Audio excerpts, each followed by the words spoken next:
terrifying triple homicide, family secrets, and unimaginable savagery. Introducing Nan Buchanan, a 16-year-old who is charged with an inexplicable offense. Come celebrate It's Unexplainable. A gripping true crime documentary, the heartbreaking case of the Buchanan family, will captivate you from the outset. Get ready for a tale that will push the limits of understanding. This is a story you will not soon forget. 16-year-old Nan Buchanan's dreams behind bars are still plagued by his younger brother's cries for compassion every night. After what looked like a picture-perfect weekend spent at a remote cottage as part of a family getaway, Nin committed an unimaginable act of violence that eliminated his whole family line. This is the terrifying real-life account of abuse, treachery, and vicious triple homicide that caused an otherwise typical adolescent to over the line and commit savage murder. One evening in September. Stay on until the very end as we unravel the mystery of the deaths of a devoted father, a loving stepmother, and an innocent kid in a horrific massacre that defies comprehension, starting with potential motives and murder weapons, and concluding with dramatic confessions from the courts. After seeing what transpired within the Buchanan family inside that lone cabin in the woods, you will never look at family bonding visits to the great outdoors the same way again. On September 14, 2015, 16-year-old Nan Buchanan woke up feeling like she was on top of the world on just another Monday morning. He'd gone to church, hung out with friends, and finished the evening with a romantic meal while Nan stretched, all with his girlfriend and her family. He turned to face his bedroom window. He felt liberated, successful, and prepared to face any challenge. Ultimately, it was rumored that he would shortly inherit Buchanan Construction, his father's construction company. His father had led the family business into bankruptcy, so Nan had grandiose plans for how he would manage it better. He already had images of expensive cars, a large mansion, and money dancing in his head. However, Nolan's hopes for a prosperous and exciting future came crashing down suddenly that morning when the cops came up at his high school and took him into custody in front of all of his peers. He was taken to the South Lake Tahoe Juvenile Treatment Center and detained there until June 13, 2018, on suspicion of killing his younger brother and father's stepmother. Nobody could accept that he was capable of killing members of his own family. However, the evidence found at the scene painted a terrifying picture that was hard to ignore. Specifics of the offense. On Sunday, September 13th, early in the morning, the horror started. A somber discovery was found by firefighters assessing the damage: scorched human remains.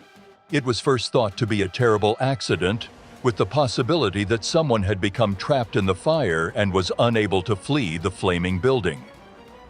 However, the next day, when searching through the debris of the once small cabin, the county coroner discovered a human skull with a noticeable bullet hole in the temple. Information suggested that the victim had been shot close to the body, proving that the death was a homicide. Adam Buchanan was the owner of the vehicle and trailer that were parked outside the damaged cabin. More research indicated that Buchanan was the owner of a financially troubled construction company located in Bonita, California, around 160 miles southwest. To inform the family of the remains and ascertain whether Buchanan or any of his relatives had visited the Capitol Hap, investigators were sent. Nan, the 16-year-old son of Adam Buchanan, welcomed the deputies when they arrived at their residence, who revealed that, together with Nan's 8-year-old half-brother Gavin, his father had spent the weekend in the Greenwood cabin with Molly, Nan's stepmother. It was past time for the family to come back and tell the cops that they might have been the shooting victims who were charred beyond recognition inside the ruins. Every piece of evidence from the fire site was meticulously gathered by forensic teams over several days as they combed through debris. Before the fire, both of the victims from the other two sets of remains had been shot. Although bullet pieces were recovered, no weapons were discovered on the property. In the absence of the Buchanan family to identify and verify the homicide, suspicion fell on Adam's teenage son Nolan, who became a crucial person of interest. Since Adams was Kint's heir apparent and the only member of the family to remain behind during their sad last journey, Nan was the only one who knew their whereabouts and plans. His claims, which would have given detectives crucial early hints, now presented a largely straightforward account of his family's Friday night trip up to the cabin in an ancient Dodge pickup, pulling a trailer full of landscaping stones. The group asserted that he watched their dog and worked around the house while he was at home in Bonita. However, gaps and discrepancies in his story quickly sparked suspicions. Adam Buchanan was seen by surveillance cameras from the family's residence hooking a rock-filled trailer to his white Ford F-150 pickup truck. Not the Dodge Nan portrayed. Later, video evidence would show Nan's presence entering and exiting the Ford. Furthermore, when the police came to interrogate Nan, the Ford pickup was still parked in the driveway at the Bonita residence. Astute investigators saw that the vehicle's wheels and undercarriage were covered in a reddish-brown substance that matched the soil surrounding the Greenwood crime scene, suggesting that the vehicle had been driven to the scene of the fire. Given the concrete evidence that now refuted his initial account, police started to examine Nan's statements more closely. It appeared that he was lying about how the family got to the isolated cottage where they perished. And additional research would turn up more gaps in the teenager's stories, ultimately putting him in the exact location of the horrifying incident.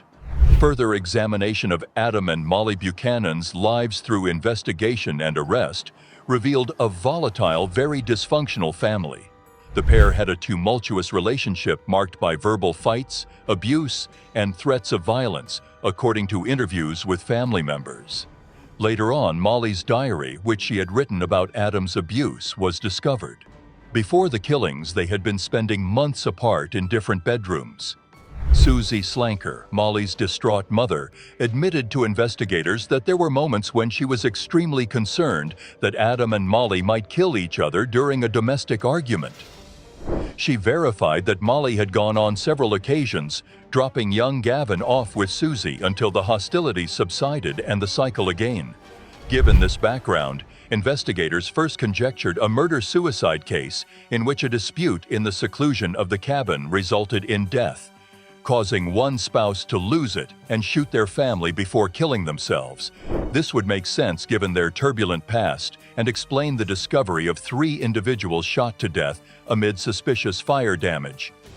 However, a domestic murder-suicide seemed improbable after looking at the tangible evidence.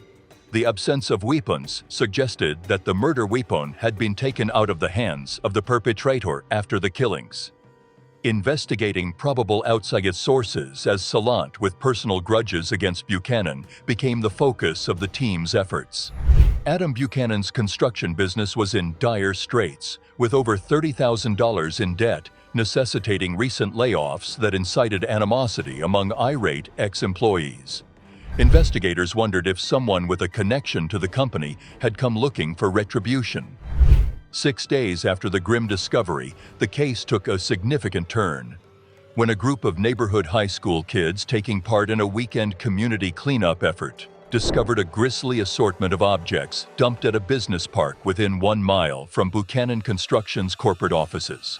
Molly Buchanan's IDs and credit cards were found in a woman's purse. A .22 caliber rifle was later identified by matching shot casings. Beneath some bushes is a Ruger 10/22 semi-automatic gun. This unsettling discovery demonstrated that the person who killed the Buchanan family had taken important evidence 160 miles back to their hometown and had made an ineffective attempt to hide their involvement. Most likely, the individual was a Bonita local and had some sort of relationship with the family. Subzoning financial documents and security footage, detectives quickly pieced together the last days of the Buchanan family. A devastating timeline of Friday 9/11 at 2:30 p.m. was drawn by Adam Buchanan's credit and debit card activities. The fact that Adam's card was used to pay for a trip through the Volun Taco Bell drive-thru refutes the story that he stayed at home with his family while they went to the cabin. The payment for 4 dinners in total, not just for his parents, was shown on the bank statement. At 10:47 p.m. on Friday, Adam Buchanan's white Ford F-150 is seen on traffic cameras traveling north on the I-5 toward the cabin. The identical Ford is seen traveling southbound on the I-5 at 1:53 a.m. with an unnamed driver. That weekend, someone in Bonita paid for food, petrol, shopping, and other expenses on Adam's credit card. However, bank records verify that Adam's wallet included just one active card. The last straw for deceit came from surveillance footage from Buchanan construction. Adam can be seen plainly on cameras positioned above the parking lot, late Friday afternoon, loading up his Ford pickup and securing the trailer to haul's landscaping equipment. When Nan's white pickup truck, which isn't an old Dodge, as he had stated, leaves the property on its way to the fateful journey, he is met with a mountain of evidence that refutes everything he has said. Nan never once acknowledged her guilt, instead giving police even more fantastical accounts of what happened. However, his fingerprints matched those taken from the murder of 22 people. The 16-year-old was shackled outside the principal's office while taking a high school trigonometry lesson when armed detectives finally apprehended him. Nan tried one final last-ditch effort to defend himself and his innocence. Although his father's assertion appeared implausible, Adam claimed to be the true shooter, killing the family before turning the gun on Nan. Nan claims he inadvertently shot his father after he grabbed the weapon to defend himself. Nan said that it was self-defense, adding that he panicked and covered it up by setting the house on fire. Adam's attorneys persisted in drawing the jury's attention to his prior abuse of Nan and other people. The medical examiner, however, was unconvinced. The bullet hole in Gavin, Nan's brother, appeared to have been fired at a 90-degree angle, which is inconsistent with Nan's account.